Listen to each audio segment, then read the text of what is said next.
Well, a unique holiday tradition is back at Cocoa Beach in Florida this year. And one of the stars was former Buffalo Bills quarterback Doug Flutie, and he took to the skies for his entrance to this year's Surfing Santas.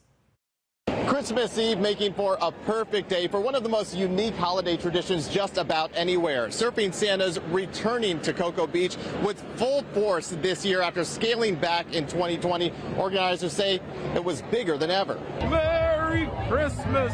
Cocoa Beach, Florida. Santa's on land, in the sea, and even in the air. We'll get back to this one in a bit. The Christmas Eve spectacle known as Surfing Santas taking over once again as thousands flock to Cocoa Beach.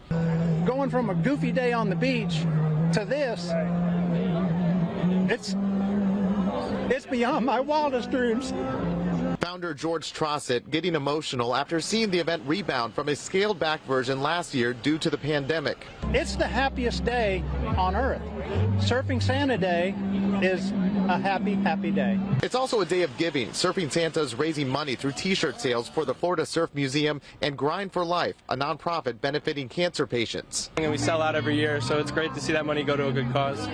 But of course, the main draw is the Santas, bringing us back to the one in this helicopter overhead. Believe it or not, that's former NFL quarterback Doug Flutie taking a big plunge to kick things off.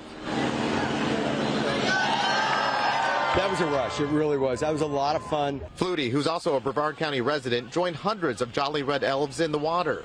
More than anything, it's a community event that everyone's getting together, and that's so cool. A gathering that's uniquely Florida, becoming a tradition no one wants to miss. It's just a fun thing to do Christmas Eve morning.